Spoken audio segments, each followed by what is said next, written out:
Hey, welcome to the Drawing Solo podcast. My name is Mason McKinney, and I'm with. I am Chuck Cox.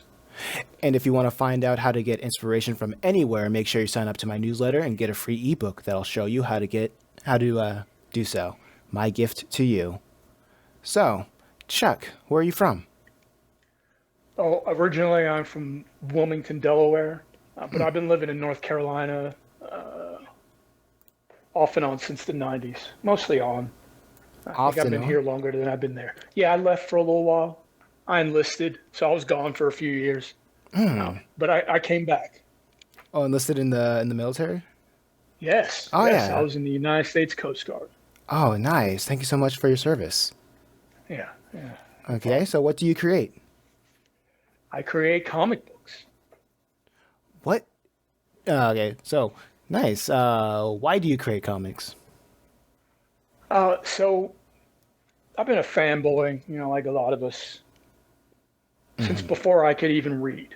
I have this really awesomely vivid memory of my dad reading what I've come to find out is Amazing Spider-Man number 101. Um, it's the first appearance of Morbius, and I have this awesome memory of my dad reading that to me because I couldn't read yet, and just trying to figure out what was happening with Spider-Man and why all his arms didn't have sleeves on them. Because I didn't have any context for him mutating or all the cool Spider-Man things that were happening back in the 70s. So as long as I can remember, um, I've been a fan of comics. Like So even when you were a child and your dad was reading you the Spider-Man comics as a young boy, and you didn't even know how to read. That was like that imprinted on you, huh? yes, yes, it That's absolutely was. amazing. Yeah, my dad was awesome. Now he did two really radical things. Uh, he read me that Spider-Man comic, and in 1976 he took me to King Kong. I was 3 years old. Oh, King. Completely inappropriate film for a What was the 3 year old. what was the rating of King Kong? I don't even know if they rated movies in the 70s. But the cool Oh, thing was that trip to this big, giant, dark room with the biggest TV screen I'd ever seen in my 3 year old life and watching this, giant gorilla ravage New York City gave me a love for the movies. nice. So, my dad gave me the comics and he gave me film. And he also gave me music because he was a huge fan. So there was always something playing. Um, so yeah, super influential cat, my dad. No, So yeah, I've been reading comics my entire life, literally my entire life. Um, I it like didn't that. occur to me. Yeah, it's a wonderful medium. It's you're reading all the time, so it's great for kids. What can go wrong with reading? And then your imagination's running free. There's Oh, all these fantastic stories, and there's no limits. I mean, there are literally no limits in the comic world. what is the power of comics? What does the power of comics mean to you? Why is that the medium for you to express your art? Well, as a fan, um, it's kind of this full circle thing. As I got older, for many, many, many years, my day job was playing in a band. So, I spent a lot of time doing those kinds of things like creating, making art, uh, making music. I was always writing a lot. So when I was, moving into full out adulthood, kind of putting the guitars down and moving into another phase of life, I was always still writing and creating and, telling myself these stories. About that time, I had circled back to comics after I don't know, 8 or 9 year hiatus because they got so damn expensive. And I was broke because I was eating ramen. I was playing guitar for a living, so I couldn't really keep collecting. I couldn't even really sustain reading them. So going back and kind of getting reacquainted with them um, was this serendipitous, like it was the exact right moment for that to happen. And it brought back, kind of all that wonder and all the things that comics gave to me as a child. All the wonder and the joy and the like, holy shit, that guy can fly, Like Yeah. just the simplest thing. Uh, Getting back to that feeling uh, was a kind of this unique and excellent thing. So it really didn't, and it was years later. It was years. Um, 1,000 short stories, 100 sonnets, um, uh, 3 attempted novels, and it never occurred to me, you know what, you should make some comics. Like I hadn't done that since I was a child, and folding the construction paper and writing stories about the kid, the meteor falling in the backyard and getting the superpowers. Right. Um, because it was so hard to make copies of that. So I would just make one and, fold it and staple it. But that was, I was 25 years prior to that. So it never occurred to me that it was something that I could actually do until about 3 or 4 years ago. Okay, I get you. I get you. Is there anything about the modern state of comics that excite you? Um, there's a couple things. One thing is, it's not this weird little habit anymore. Um, Yeah, it's not. it's no longer for the It's nerds. right. It's not just the little nerdy kid um, hiding in the corner, which you know we all know now. Those guys are like CEOs and kings of the universe. But Absolutely. anyway, like it's not just. I enjoy the mainstream that it's moved into the mainstream. I enjoy the fact that there's a new movie or TV show that I can watch anytime I want, as often as I want, because for the first 2/3 of my life, it was complete drought. Uh, Dolph Lundgren played the Punisher. Shaq was Steel. A little something, something here and there until Blade. Um, but the other thing is, and I've always loved this about comics, but it's become even more obvious to me as an adult, is everything exists in comic book form. Like it's not just capes, right? You want to go to space, you can go to space. You want to do a heist, you can do a heist. You want to be a pirate, you can be a pirate. Like there are comics in every genre. There are comics that mash up genres that I wouldn't even think could be on the same side of the street, much less mashed together. Hmm. And it's wonderful because there's no limits. There's no limits. Nice. I agree. I agree with that. I agree with that. So, since we are talking about comics, and you, sir, are a comic creator, tell me about your works that you create in 7 words. Oh, in some words, I In seven can I words. can do them in 6. Pitch me your comic. The Band of the Black Fist. Band That's of my the 6. Black Fist. What can you tell me Here's my about the pitch. Band of the Black Fist? Well, it's a fantasy story, and it is based in the far future. And the survivors of an elite mercenary troop have to put aside their grief and their differences to protect a royal bloodline from a monstrous enemy out for revenge. So the story begins at the end of the story that we always watch, which is the grand epic quest and the war. Right? We're always like, there's always a great eye in the sky, a great evil. Um, you got to travel somewhere. It's usually on the other side of the continent to get something to destroy that evil. And that's all happened. And it's literally just ended. And the story is about these group of mercenaries who ended up being the ones to go on the quest to get the doohickey to save the universe, right? Hmm. So they do the thing, they come back, they save the world, but most of them die. And the story begins with the survivors kind of making their way home, trying to figure out what they're going to do. So literally after, like the aftermath of just building, just rebuilding, the story about rebuilding. It's, yeah, finding your way in the world that's, moved on from you, the world that no longer needs you.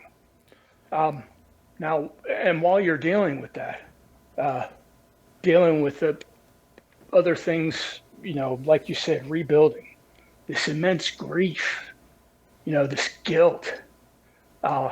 All their friends died, and they're the only ones left.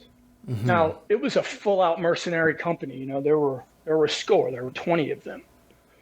There's only 3 of them left, and they literally don't know what they're going to do with themselves. In this world, it's the continent's called Tarsus, and the war was a magical one. But one of the consequences of that war is the magic in this realm has been destroyed. So that's another gigantic change, to the entire landscape of the world they live in. Oh, While all the things are going on with them, yes. so what you're saying that the magic is something that's new to the people, and that like changed the game changed the game of warfare in a way. In that world, magic no longer exists. Oh, okay, so it's gone. So Yeah, the game has been during that changed. war, it was destroyed. Yeah, game's Okay. changed. Game has changed. Okay. So one thing that that was kind of interesting to me is that you said it was like a fantasy setting that's set in the future, and I thought that was very interesting because usually when people want to tell stories in the past, they go to fantasy, but if they want to tell stories in the future, they go to sci-fi. So what was the biggest inspiration that wanted you to make that switcheroo to tell a story that's fantasy but set in the future? A couple reasons. The first one is because of what you said. Most of the time they are in the past. And you have to deal with all the things that came in the past. Or you have to create new ones for your setting. Mm-hmm. The story originally was a really long and meandering and not very good novel that I've written in my 20s, which was the war and the quest. And there were some elements in there, when I was digging in my idea book, and I was like, oh yeah, I remember this, 300 pages of nothing. Like it went nowhere, but it was, it was my fantasy epic. But taking elements from that setting was always meant to be thousands of years from now in this future. And the way I'd imagine it was there was a catastrophe, a space station, lost orbit, crashed to Earth, kind of wrecked everything. It was an extinction level event. Okay. And as a result of that, mankind was, slowly but surely, humanity was dying out. Everybody wasn't gone. There were survivors and things were happening, but the landscape was changed. The world as we know it was changed. Things that are wet are now dry. Things that are dry are now mountains.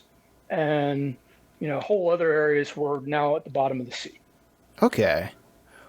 From that... Oh, sorry. Yeah, go ahead. Go ahead, hit me. I was interested. I was like, what experiences have you pulled from your life that you put into your story?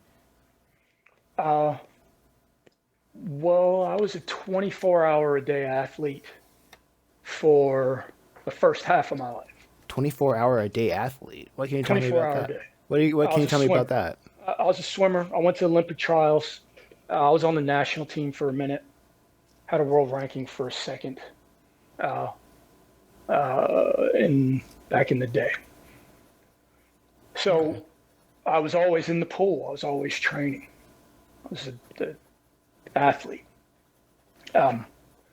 when that went away, and that ended after college, I had no idea what I was going to do with myself.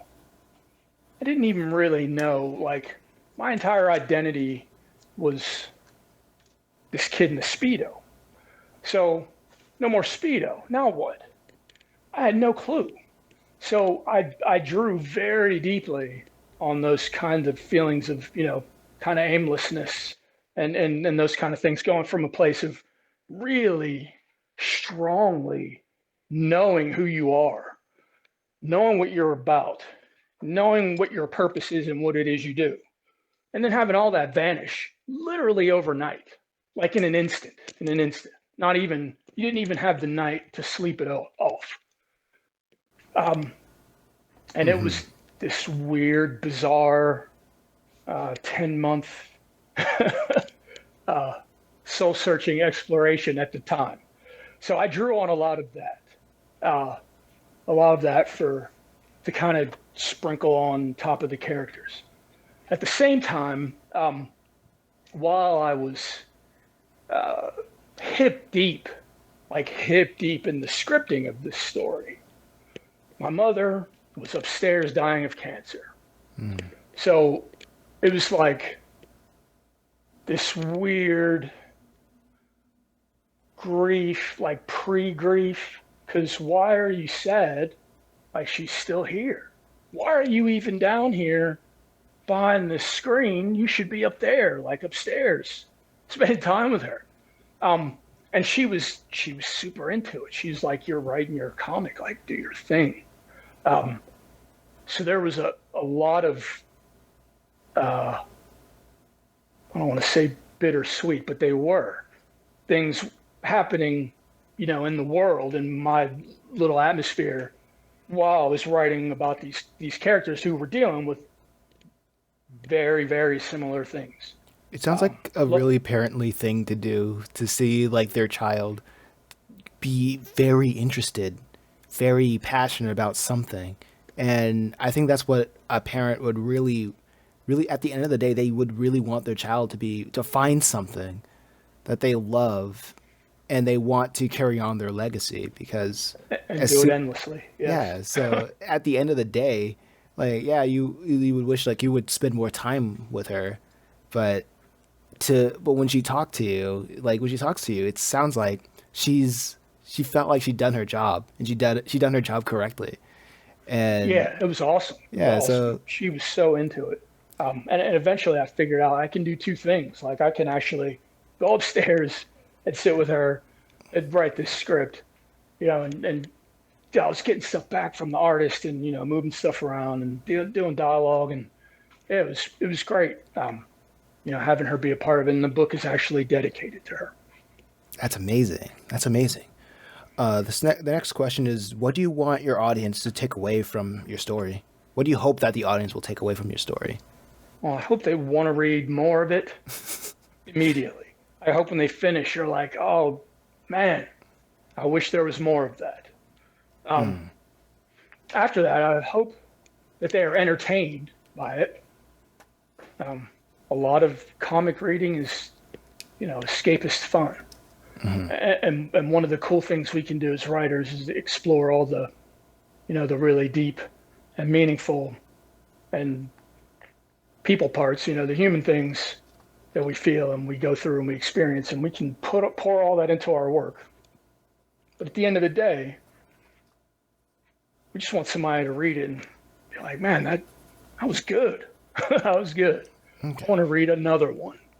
I want to finish this story. Like, I want to find out what happens to these people. Yeah. And go on a journey with them. You said like comics or like entertainment is escapist fun. What do you see in the value of escapism? So that is a double-edged sword, because there is an escapist element of it, but the flip side of that is I actually fully, truly, and wholly, and always have, before I was even really hip to what literature was, thought comics were literature. Because it was, my parents were educators, so I was reading my ass off. as a child, and it was the coolest thing because there's just words and words and words and concepts and words. So there's this educational part of it. But then taking that one step farther as an art form, being a legitimate piece of literature, I also believe that that's possible. Now, the value of escapism is, it's, I mean, that's why we like popcorn, that's why we love Michael Bay, or we used to, popcorn movies. Yeah, or other, like, the world is a mad place. And sometimes it's cool to just watch cars change into robots and people fly around with, red flags tied around their neck and do neat stuff and step away from all that for a few minutes and see people fly around and save the day and see doctors cure cancer and people pull people out of wreckages and save them instead of all the real life stuff that we have to look at sometimes. I feel like it's really interesting how a lot of media is meant to be escapism, but you see a lot of people gravitate to stories that has a lot of real world ills and injustices, but I guess when to answer that weird thing that I notice, despite a lot of our entertainment talks about the things that we get away with, why do you think people still gravitate to such stories if escapism is about getting away from certain world illnesses? That's a great question. I wonder about that a lot in writer circles, in creative circles. We talk about things being grounded a lot. Like, this story's really grounded in reality, and I always question that. Like, yeah, that's neat. I get why, conceptually, that's important as a storyteller. But, like, why we need that? We live in reality. We're standing in it. We're covered in it. We're breathing it in right this second. How about we just not for a minute? So I'm not sure both of those things exist a lot. Like, I love those grounded, gritty, in-your-face reality type stories with fantastical elements. I love that stuff. But I also love, like, just show me a heist. Like, go steal that jewel, or go and grab those cars, or whatever. I love watching, or reading, or just seeing stuff that we see all the time in the real world. Why are we going to? I don't know. I'm not sure. I think it's the stylized. Recently, my wife asked me. We were watching one of the John Wick movies, 3, and she was like, "This is just so violent. Why are you entertained by this?" And I was like, "Well, damn. Like, you thought this was cool 10 minutes ago. Like, you just didn't like that movie did with the book. Like the sound it made." But that's an interesting question. Because, yeah, it's hyper, super violent. And we're like, yay, it's great. But when I thought about it, I was like, no, it's not violence. It's just movement. Well, it's a movie. He didn't just beat the crap out of 57 guys. For no reason. He just did some cool fight choreography and moved his body in ways that I find aesthetically pleasing. It's just a dance. Like, it's the dance. It's not like we're sitting back watching old archival footage of CNN. Right. So there's an element of, I am watching a stylized version of a bank heist and nobody's getting hurt. And it's just like, I can appreciate the aesthetics and the planning because I'm writing a heist story. So I got to actually be able to plan this robbery. So I've been watching a lot of crime stuff, reading a lot of crime stuff. And the realism, it's like, I don't know. That's a good question. Like, why do we need that? Why do we need that? I have a quote that I always think about when I write my own stories. And I believe it was from a philosopher. I can't remember. I always quote him all the time, but I don't remember his name. Sometimes I don't know. That sounds disrespectful. I need to get on that. Got to figure out that name. I gotta figure out Yeah. that name. But but his quote goes something along the lines of every story is an argument.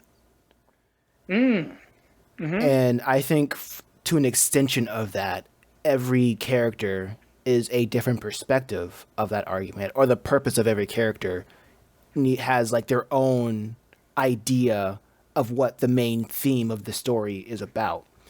And I think at a subconscious level, we perceive all these.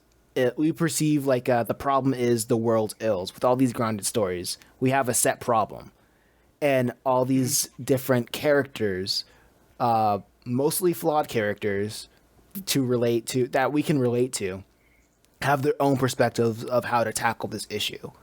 And I think it's because of those differing perspectives is where we find conflict, a lot of wars, fighting, like yelling at each other, and that's gripping to us because most likely we either side with the protagonist or the antagonist. Just like with the Black Panther movies several years back, like we can both understand where the both sides of the story of being isolationist and keeping all the wealth of your own people to yourself, or distributing that wealth to other people in need. Like there's and I think people don't really need to think about it to understand that these are topics that everybody can have a conversation about. And after watching the movie or a comic, we all end up having philosophical conversations of, you know what, I think this character was right, or even though this character was wrong, I can see why he took the steps that he had to take to protect his family or protect his friends, his loved ones, or his country. And I think that's I think when things get gritty, that's when people sit down and they can understand why we do things. What do you think about that? Yeah. Creating that understanding is crucial when you're making characters. You know, when you're making these words on a page, on letters on a screen, when you're making them into characters, that 100% counts. And you know, one thing that I thought was super cool, I just want to tell you real quick, if you made me think of it, in your purgatory story, like you offered an alternate perspective. Like there's a third character that's like, yeah, I don't really believe our choices matter, but I'll play. Yeah. I'll play. Like I'm not. I don't really think this will do anything at all, but I'll play along just because, you know, I'm cool that, or like you guys are my friends, or like I thought that was neat. Yeah. And I appreciate it. there's always that, because, you know, it's kind of a, you know, the one is like, I'm not into this binary thing, like I'm not into the black and white. And the one's super, the other guy's like, he wants to, I wasn't super clear on the belief part. But anyway, I thought that was super cool. Yeah, there's And yeah. it created that understanding, like being able to, you don't have to agree with a character, with their actions, with their monologues, you know, with whatever. But it is 100% crucial that you understand, or you at least are able to like chart the path to where the logic for that character is sound. Like, yeah, I get it. I'm not saying it's right, Yeah. but I get why you went in there with, you know, pockets full of grenades and did what you did. I guess Breaking Bad would be probably the most the most extreme of it, there where like no one can agree with what the protagonist Walter White has done, but within the circumstances we understand. And on the other end of the spectrum, I guess you would have John Wick, where doesn't he go through a whole entire killing spree off of somebody killing his dog or kidnapping his dog? No, they actually kill the dog, Okay, I have not which is seen it. horrible. I only And know yeah, he John gets. Wick through like cultural osmosis. I know they're great movies. I just haven't taken the time. I'll I tell you the thing about the Wick phenomenon, at least that made it work for me, particularly in the first one. Not so much in the subsequent, not as much in the subsequent ones, although it's still there. Is it all comes from like it's very deep, deep heart. Like it's got heart. Because yeah, he goes on a mad killing spree. Because yeah, they killed his dog, which sucks. Like there's no reason for you to stomp that puppy, dude. There's no reason. But then there's another layer of like, where'd this puppy come from? It just shows up on his doorstep after he goes to this funeral. Well, it's from his wife, who is literally, you've just gone with him to her funeral. And the dog shows up day of, so he doesn't have to be alone. It's a gift from his dead wife. And these punks break into his house, kill his dog, steal his car. So yeah, he goes ham.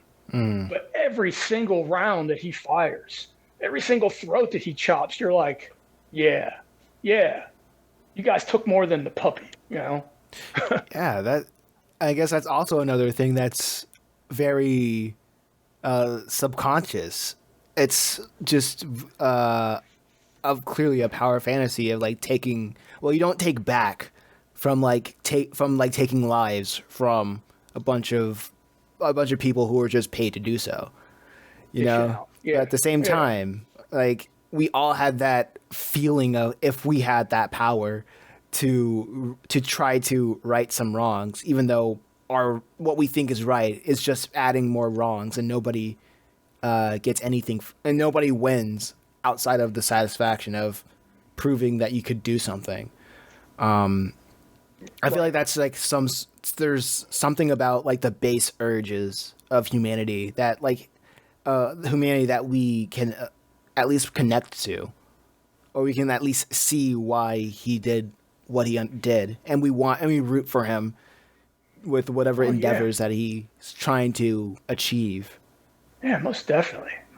Like in our lizard brain or whatever. Yeah, we're still wired with that. You know, hit him with a stick, hit him with a rock. Yeah, for sure.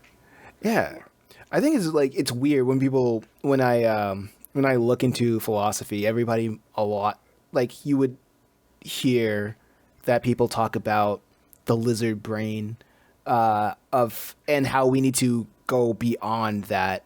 We're capable of thinking beyond like our base instincts, our lizard brain, and we have to focus on the logic and reasoning and understanding the world around us to evolve into some sort of I don't know what's the end point of all this logic and reasoning, but I feel like there is some sort of there is a weird base of connection with everybody when we all have that when we all share that quote unquote lizard brain, and I feel like that is something if it's something that we all have on like I guess in a basic common denominator standpoint, I think that we have the ability to create stories that will that connects all of us no matter what background we are in. What do you think about that? Oh yeah, for sure. Doesn't matter, you know, like what language you speak, what part of the world you're born in, what God you worship, whatever. Every single culture, everywhere, every corner of the globe, everywhere that everyone we know. When it gets dark, they get a little nervous. Right? Everybody's afraid of the dark or has some unease or some kind of fear. You know, everybody on the world, every corner of the globe, when they hear the right groove, they're going to tap their toes. You know, music is that great unifier. Like there's some of those really, like you said, really basic, base, foundational things that we share. And you can tap into that in your storytelling. Yeah, people will feel it for sure, for sure.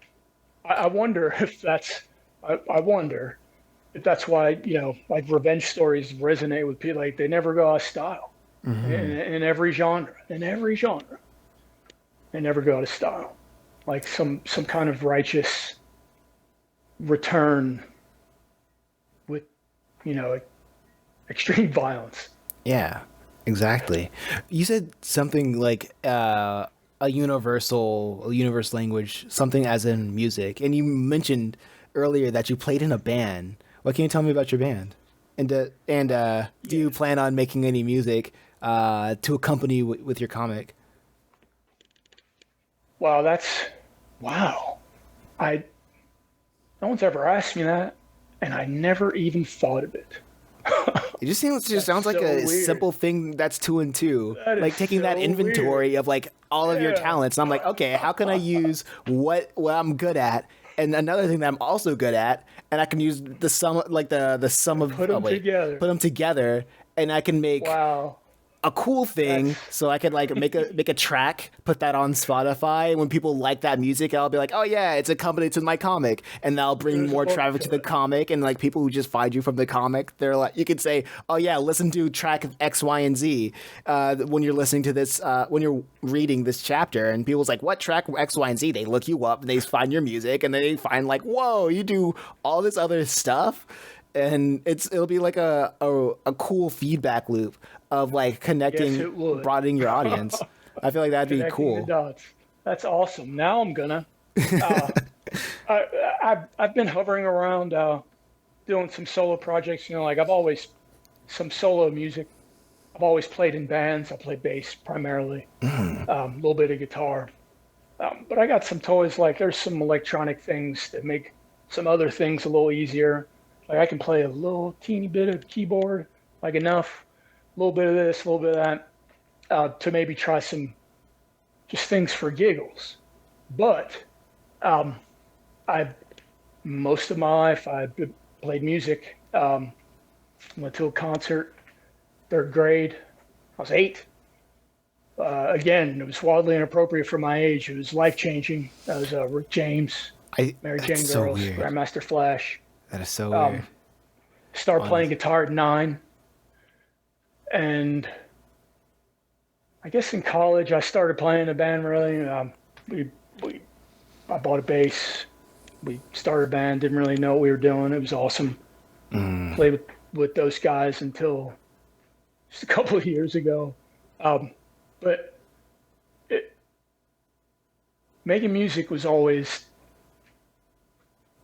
everything. It was everything. And for a huge chunk of my life, that was my transition from being a 24-hour a day athlete. When I was like, I don't know what I'm doing, where I'm going, what's happening. I was just starting to do that in earnest. And I had this kind of wild summer. And at the end of that, it was like a switch flipped. And I went from being the guy in the Speedo to the guy with the guitar for, the next couple decades, the next phase of my life. So I played original music in a couple bands, um, had a lot of fun, got to see a lot of places, did some really artistic or things that I was proud of artistically, some things that looking back, not as cool as I thought. Uh, As but I we didn't, we live and learn. right, as we do. But I never really started making money. And I don't want to say making money like it's everything. I'll rephrase that. Making a living playing music Why do you why do you, until I start playing covers. why do you think there's such animosity when it comes to like talking about money and like art? Um, there's a whole lot of artists, as we know, who can't, won't, who feel way too punk rock about the business side of it to ever take it seriously, or learn what they need to learn, or attack it with the same fervor as they attack their craft, getting good at their craft. And we're never going to be able to convince them otherwise. But at the end of it all, especially with music, I did it anyway. I mean, I did it when I was really, really poor, like eating Vienna sausages, Hmm. no bank account, cash in a fishbowl, just me and my dog. And I did it anyway because I loved doing it. Like I was compelled to do it. I could not do it. Um, I actually tried to give it up, and I was miserable, and I didn't know why I was miserable. And then I picked up my guitar again, and it was, I mean, this was a few years where I didn't play at all. And I was totally miserable now, and I channeled that into writing, um, which was great because those years are when I really worked on my writing chops, and learned a lot. Um, but it was with intent because I was feeling this gnarly kind of emptiness, but I didn't know what it was. I couldn't articulate it. Didn't know what was happening. What was happening was I wasn't rocking out. So when I went back to playing, I was like, oh, okay, this is this is a real thing. Like this wasn't just a youthful humbug because I thought it was cool and I could meet women, and like it wasn't any of that. It was all that I said. It was when people were looking at me cross-eyed like I was crazy. This feeling that I just had to. I was compelled to. So it was that there's only one or two things in the universe that can do that to people Hmm. as a people. What I mean, Yeah. like cross all those barriers, all those lines that we draw in the sand. And music is, I mean, you don't have to speak the language, but you every time you find out somebody digs some artist or some song, especially the really important ones that you're into, you always look at them a little differently. Like they go up a couple notches or down sometimes, Yeah. unfortunately. But you're always like, oh yeah, yeah, like you got that thing in common right away. Um, Yeah. so it's never been a superficial, like I cannot make playlists while I'm writing. Like I can't just listen to tunes while I'm writing stuff. I'm like, what? No. Like when I listen, I'm listening. Like people, listen to music in the car, in the house while they're cleaning, while they're writing, while they're doing whatever. But when I listen to music, I have headphones on. I beam it directly into my brain at, the appropriate volume for the appropriate tune, and I actually listen. So I cannot have music playing at all when I'm writing. So I will obsessively watch like old 90s TV shit, like a lot of Highlander right now. Oh Well, a lot of wow. Highlander while I'm Like you writing. would watch Because I'll like look up and there's a sword fight. you Oh, would yeah, listen to yeah. TV while you write and you can't listen to Oh, music. yeah. I am the absolute opposite. Like I Really? like well actually I want to write while classical music is playing. So like I Hmm. have my old setup going on. I would have like a 24-hour classical music playlist go and I just start writing like I have it set up and then I start writing and I forget to even put on the classical music. So I just write in silence for 3 hours. Wow. What's your jam? What's your classical go to? I don't have a classical go-to, honestly. I just listen to like classical music. It really meshes to me. I can't tell the Hmm. difference between Beethoven or Bach or Debussy, but like I, it's, it's. I don't know. My brain can't mesh. I can't differentiate like what makes one artist different from another. But I do know that it tickles the brain differently.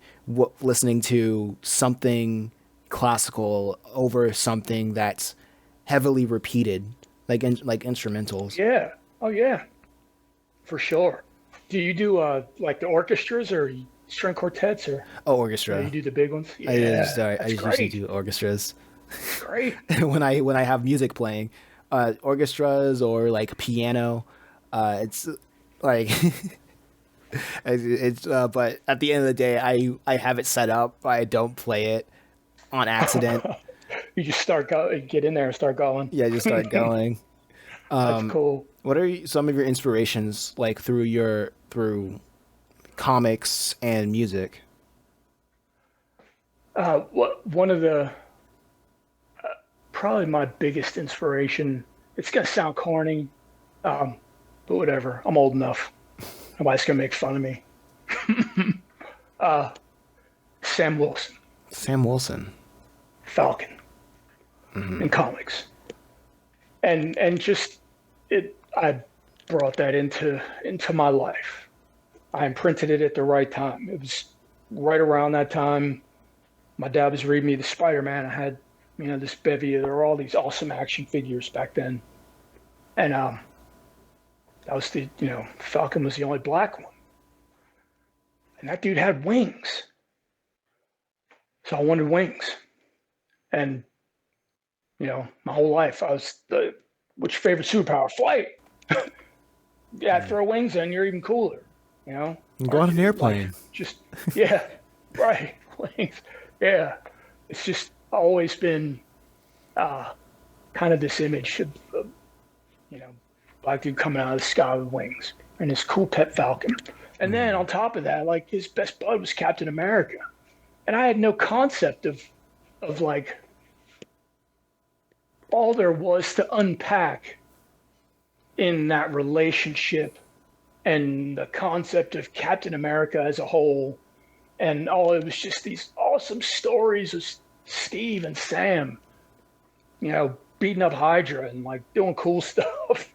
And Captain America and Falcon was my jam. Like the Falcon was, I don't know, just that image. As an adult, I spent 2 17-hour sessions getting my back done so I get wings. It's like you carry that stuff with you. You carry it with you, and it ends up being just so important and integral to the things you end up doing, the lives we end up creating for ourselves, are all based on these, like these things that we do, these sacrifices we make, these things to tell our stories, these lives we build. It's all because we love something when we caught it at the right time, in the right age. That decided we wanted to do one too. So real. That is so real. Catching something at the right time, at the right age. Because I remember not too long ago, I was at I was at a flea market, and there was a kid who saw me there, and a couple months ago, and he says, "Oh, I remember you. You're the guy who makes comics." Because I sell my comics physically at like at like farmers and flea markets. And like a couple months ago, I saw him. He was talking to me. He was saying, "Oh, you make comics yourself?" And I was like, "Yeah, I do." And he was like, "Oh, well, I have this one comic. It's a Pokemon comic that I want to make." And I was like, "All right." So like we were just so I just sat him down. He was like telling me about his Pokemon comic that he wanted to create, but he didn't know how to do it. So, and I told him, basically reverted back to him like his comic and a concept that in the way that he would understand. And he was like, "Oh, yeah, that's really cool. I'm going to get started on it." And then like a couple months later, he said he came up to me. He was like, "Oh yeah, I remember you're the comic guy. Welcome back." And I was like, "Oh hey, how's it going?" And he was like, "Oh yeah, I got the comic done, and I put my school allowed me to put it in the library." And I was like, "What? Wow, you made a comic at your school?" He was like great. Yeah, he was a very young kid. I forgot what to ask his age, but if he would told me, he would probably be in elementary school or something. Like super young. Might change that kid's life. And I was like, spent 5 minutes just talking to him about comics, and you maybe charted his path for the next 15, 20, 30. Dude might be CEO at DC one day, telling somebody that story about the guy that took a minute to talk to him about his Pokemon comic. And I was like, "Oh wow, that power is interesting." That's awesome. That is awesome. Like, and yeah, it's corruptible. I really like after kids telling me like that they read my comic, especially Purgatory Academy, when they're like too young to even start thinking about like mortality and stuff like that. That kind of changed how I write my comics like forever. Because did it really? Yeah, because that made me realize that even though they're not the target audience, it doesn't stop children from like even you could tell you could say that even you were watching King Kong and a bunch of listen to music that you should have. Yeah, they're gonna get to it. So I don't know. It's a self-censorship thing, that I realized, like, if I'm gonna put something, I gotta be super clear of like what in the story, like why this thing is happening, so nobody gets like the wrong idea.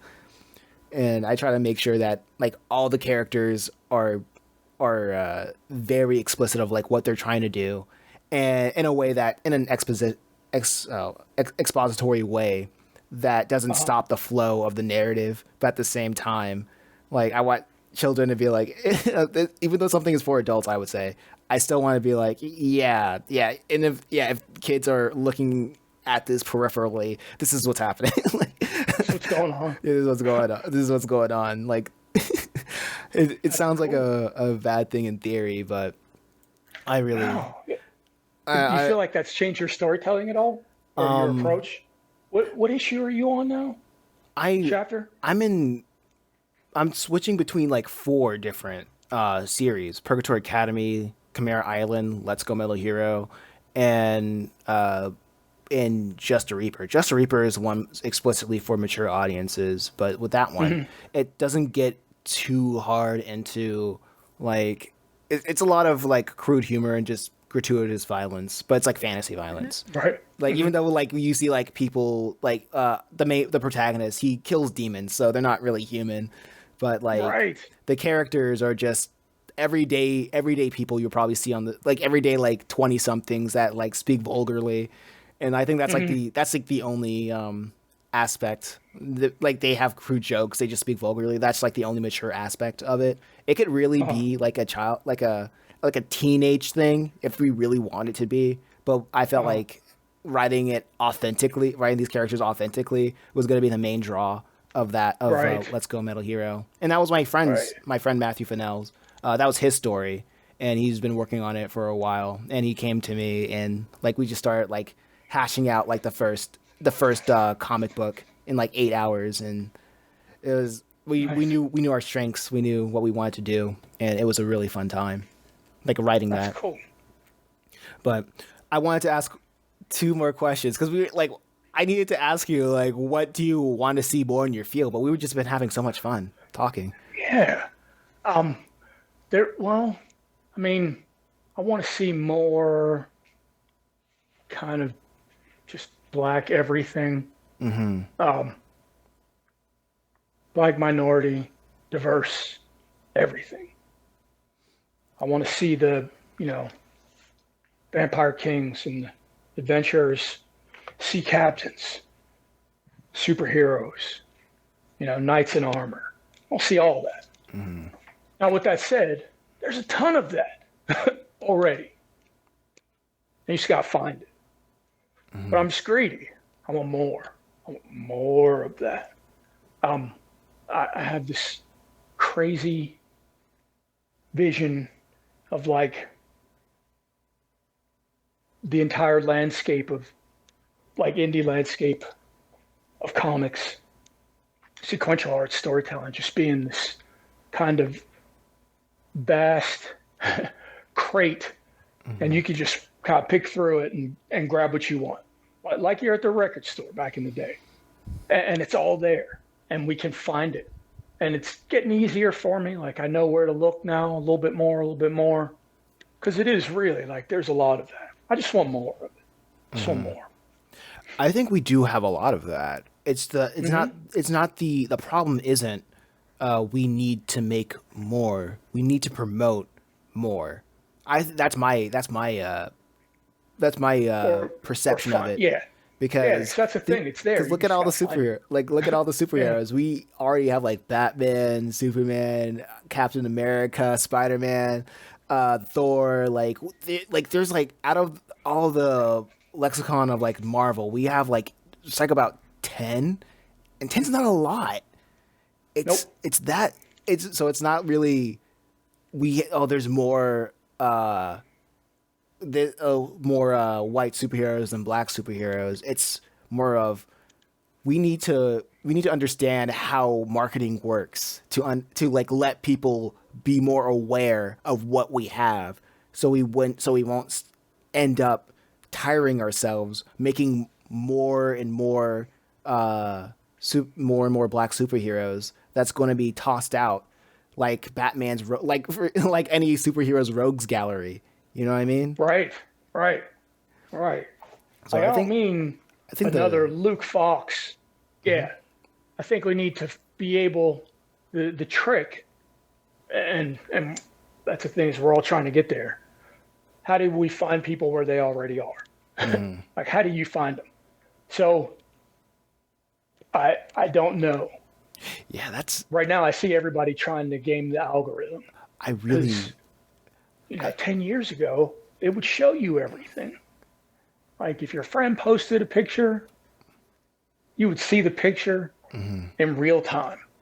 Like as soon as they posted it, show up on your timeline in order. But once they figured out they could make money off us, then it's like an algorithm game. So how do we step off the internet and meet people where they are, or we got to find them there too? But how do you do that? How do you get to them? I have some theories going on that I'm trying out myself.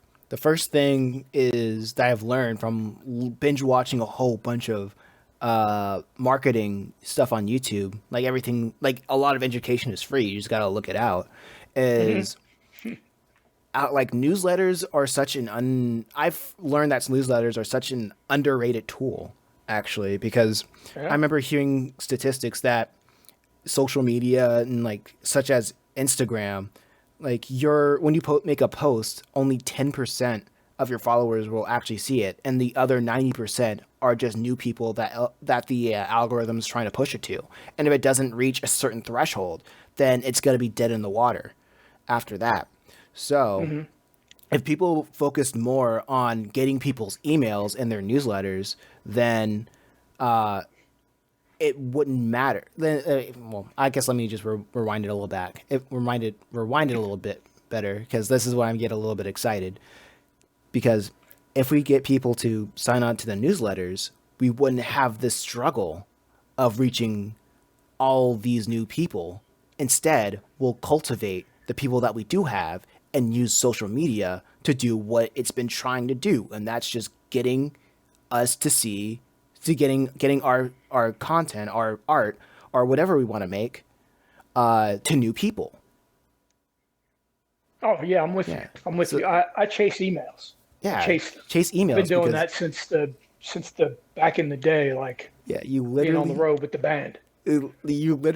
people don't realize like you can't do anything on the internet without an email, and people have I remember when I was like working at Hickory Farms, like the demographic are like older people, like grandparents, and one thing that I noticed that was pretty weird to me is that a lot of these older people will have email addresses from services that's like that way before I was Yeah. born. Yep. Yahoo. Yeah, like Yahoo, Yahoo, AOL, their Yeah. defunct company, like Mindspring. 30 Huh? years ago. I'm like, this is insane. Like they Yeah. have the same email. So if you have people's emails, then like it doesn't matter what platform you use or go on or you're trying to expand on. If you have people's email, that's the following you can cultivate. And when you send people the emails, by default, you're going to get a lot more percentages of people who look at your post or Who will your actually open newsletters. it? 90% will open it because they actually gave it to you. They actually gave you the email. Like I I found over the years it's good to like I don't just ask people for it, I trade them for it or I offer something in return that I have Yes. like here's a book for your email address, to please sign my mailing list for a book. I normally charge people $4. I'm not charging you anything. Here's just sign up for my mailing list. And then, those people that actually do it and sign up for the mailing list are probably going to be interested in what I have to tell them because I don't send them every week. Don't send them monthly. Like sending a newsletter every week is a lot of work. Sounds neat, Yeah. but if you want to update people, there's other ways to update them. That's when you use your social media for the quick and dirty updates. But like you have something you really want to tell people or call to action, anything, anything like that. They gave you because I read so many newsletters. Like I trade mine. I understand how it is. I read everybody's newsletter. get tips, take tips where I can, learn from everywhere. But I'm with you. You got to go after those emails. Absolutely, absolutely. So, last question. How can people support your goal? They can come find me at itsonlychuck.com.